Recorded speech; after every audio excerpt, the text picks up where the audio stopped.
কি রান্না করছো মামি? রোস্ট রান্না করছে।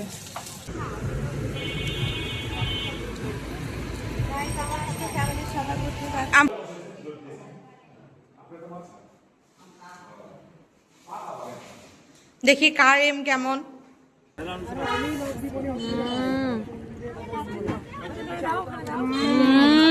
আসসালামু আলাইকুম, আপনারা সবাই কেমন আছেন? আশা করি সবাই অনেক ভালো আছেন। আবারও আমার ডেইলি একটা ব্লগে আপনাদের সবাইকে স্বাগতম। আজকে হচ্ছে অনেক বেশি মজা হতে চলেছে। গত দুদিন তো অনেক হচ্ছে মজা করেছি, আজকে আমাদের বাসায় মজা হবে। তো কি কি মজা হতে চলেছে, আমি একটু রান্না বান্নাও করব, প্লাস বাইরে যাওয়ার প্ল্যান নাই, তবে হতেও পারে। তো সবকিছু মিলিয়েই থাকবে আজকের ব্লগটি। আর যদি আমার ব্লগ একটু ভালো লেগে থাকে তাহলে অবশ্যই একটা লাইক দিয়ে দেবেন। তাহলে শুরু করা যাক আজকের ব্লগটি। সকালে ঘুম থেকে উঠে প্রথমে নাস্তা করে নিয়েছি, দেন তারপরে আমি প্রথমে ডেজার্ট করে নেব। যেহেতু কয়েকদিন থেকে দাওয়াত খেয়ে বেড়াচ্ছি, এই জন্য আগে থেকে রান্না করে রাখবো, এইরকম কোনো প্রিপারেশন করতে পারি নাই। তো সকাল থেকে উঠে আমার প্রিপারেশন শুরু করতে হয়েছে। তো প্রথমে ডেজার্ট হিসেবে আমি কাস্টার্ড বানিয়ে নিচ্ছিলাম, যেহেতু ফ্রিজে একটু রাখতে পারবো সকাল সকালে, এটা এই জন্য করে নিয়েছি। দেন তারপরে বাকি সব রান্না শুরু করেছি। এই দেখুন, আপনাদের ভাইয়াকে বেশ কয়েকদিন থেকে বলছিলাম মুরগি নিয়ে আসতে, কিন্তু সে পেরেছিল না সময় না থাকার কারণে। দেন সেই দিনই সকালবেলা মুরগিটাও নিয়ে আসলো এবং মাছটা সব কিছু আমি এদিকে রেডি করে নিচ্ছিলাম। রান্না অলরেডি শুরু করে দিয়েছি। আর এইদিকে আমি আলু ভাজিটা করে নিচ্ছি।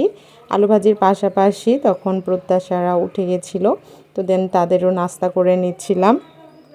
একটু পরোটা ভেজে নিচ্ছিলাম বা আদার্স যেগুলো তাদের নাস্তা সেগুলো দিচ্ছিলাম। পাশাপাশি বড় আপু আমাকে অনেক বেশি হেল্প করেছে, থ্যাংক ইউ বড় আপু। কারণ বড় আপু না থাকলে হয়তো বা আমি সবটা কখনোই আমার কাছে সম্ভব না। আমি এইদিকে করলে বড় আপু অন্যদিকে করছে, প্রত্যাশাও অনেক বেশি হেল্প করেছে। দেন তারপরে এটা আমি একটু মাছের ঝোল করে নিচ্ছিলাম। মাছগুলো একটু বেশি ভাজা হয়ে গেছিলো, আর একটু কম ভাজা হলে মনে হয় আর একটু বেশি ভালো হতো।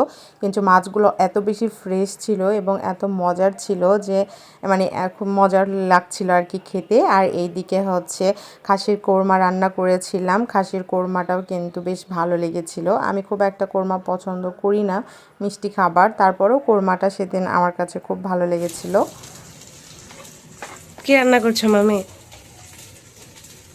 রোস্ট রান্না করছে। রোস্ট ভেজে রেখেছি।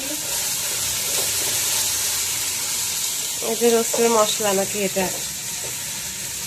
রোস্টের জন্য মশলা, এটা বাদাম বাটা। বাদাম বাটা না, এটা রোস্টের পুরো মশলা। আচ্ছা, ওকে। আর অন্য আরো রান্না বান্না আছে, এগুলোর ফাইনাল লুক টেবিলে দেখানো হবে। তো ব্যস্ততার কারণে আর কোনো ভিডিও ক্লিপ নিতে পারি নাই। দেন সব রান্নাবান্না শেষে খাবারগুলো টেবিলে দিয়ে দিয়েছিলাম। তারপরেও এখানে মনে হয় ইলিশ মাছ ভাজাটা মিসিং আছে, যেহেতু এটা আমি পরে নিয়ে যেয়ে দিয়েছিলাম। তো যাই হোক, আলহামদুলিল্লাহ রান্নাবান্না শেষ, সবাই খেয়েছে, মজার বলেছে, এটাই আমার ভালো লেগেছে।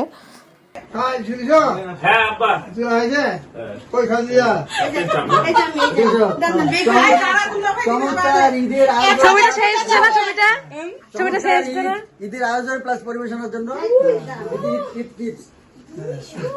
সবচেয়ে ভালো রান্না করেছে আজকে। রান্না খুবই মজার হয়েছে, প্রত্যেকটা আইটেম সুপার ক্লাস। এই রান্না খেয়ে সবাই খুবই খুশি হয়ে যে ওনাকে টিপস দিচ্ছে। কি বলবো,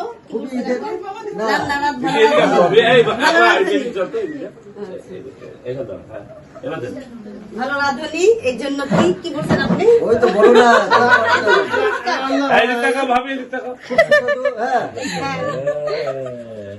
খুব সুস্বাদু রান্না প্লাস পার্টি হবে। খুব ভালো রান্না ভাবি, তুমি এরকম রান্না আমি যতবার আসবো ততবার খাইও, কারণ আমি আমাকে খাওয়া খারাপ খাওয়ার আর ওদেরকে খাওয়া ভালো খাওয়ার। কি গো, আমার তো বলাই শেষ হয়নি।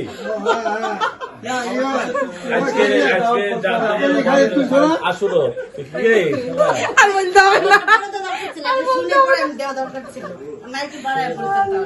ওকে, খুশি খুশি খুশি খুশি, অনেক টাকা পেয়েছি, এখন এই টাকা দিয়ে পার্টি হবে। ওকে ওকে ওকে।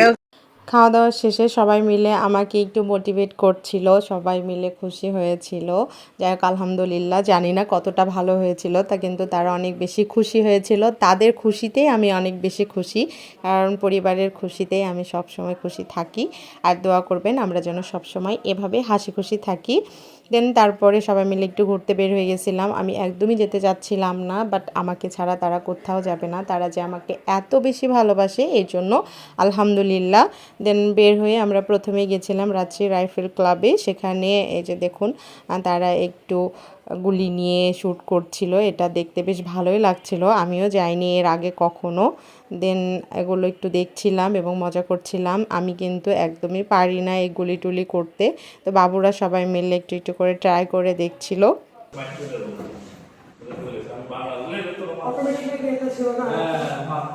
এবার মারো দেখি, নাও নাও রলিন্দ মারো।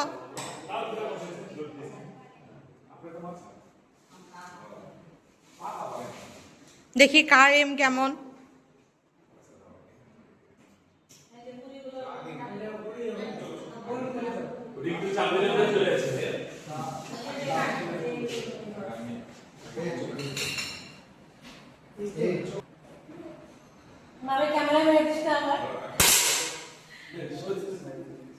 কোন দিক গেছে লাগেই নেই।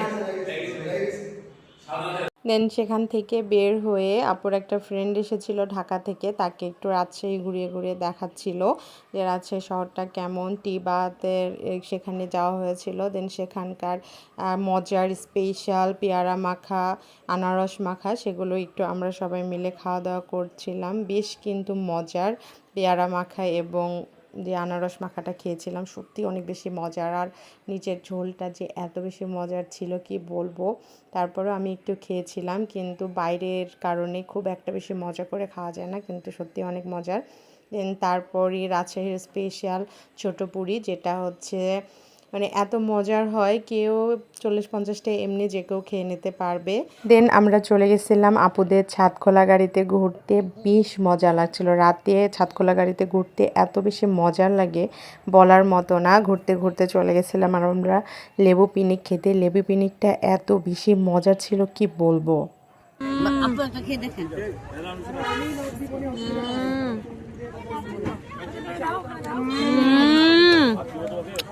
কি যে মজা।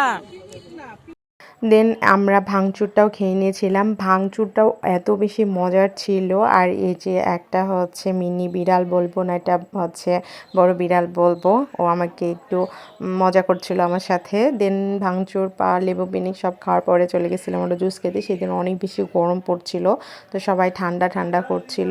দেন আমরা একটু জুস খেয়ে নিয়েছিলাম, যে যার মতো কোল্ড কফি বা যার যেটা ভালো লেগেছে খেয়েছে। আমি একটা লাচ্ছি নিয়ে নিয়েছিলাম, লাচ্ছি খেয়েছি। দেন সেখান থেকে আমরা আবার চলে যাই ঘুরতে। আর আমরা ছিলাম তখন আলাদা একটা গাড়িতে এবং প্রত্যাশা বাবুরা সব ছিল ছাদখোলা গাড়িতে। তো 2 গাড়ি মিলে আমরা রাতের খাবার খেতে চলে গেছিলাম কালাই রুটি খেতে। কালাই রুটি খাওয়ার কারণ হচ্ছে এমনিতে আমাদের তো কালাই রুটি অনেক বেশি পছন্দ, তো আপুর ফ্রেন্ড কখনো খেয়েছিল না। রাজশাহীর কিন্তু ঐতিহ্যবাহী একটা খাবার হচ্ছে কালাই রুটি, তো সেই সূত্রে আমরা চলে গেছিলাম কালাই রুটি খেতে।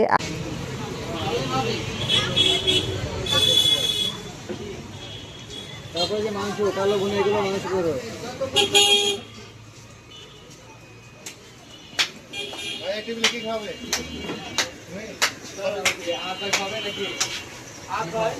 তাই তো হচ্ছে দেখাতে হবে মানুষকে।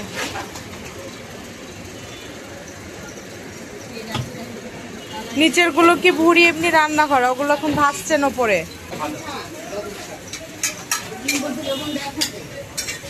লবণ দেওয়া থাকে না, লবণ খায় চলে, লবণ দিলে পরে হবে না।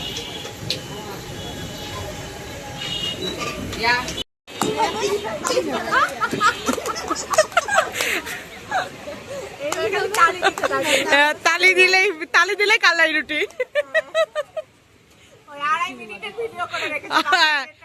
ভুলে গেলে কিন্তু খাদিজা প্রমিস আমার ভিডিও আমি দিয়ে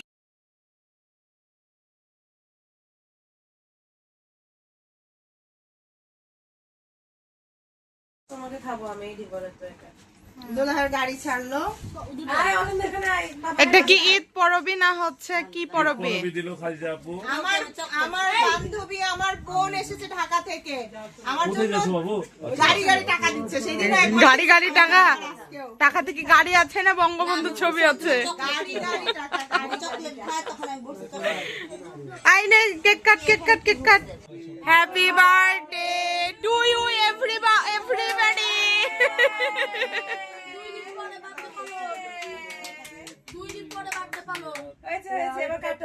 সারা মাস সবাই তোমার বার্থডে এই মাস। নড়তে চড়তে পারি না আমি। এই একটা ছবি তুলো, ওই পোজেই থাকো সবাই, দিয়ে ছবি। এমন একটা জিনিস ইয়া খাও।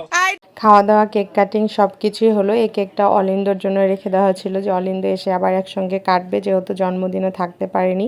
তো এই ছিল জন্মদিন উপলক্ষে লাস্ট ভিডিও। আশা করি আপনাদের সবার ভালো লেগেছে। আল্লাহ হাফেজ।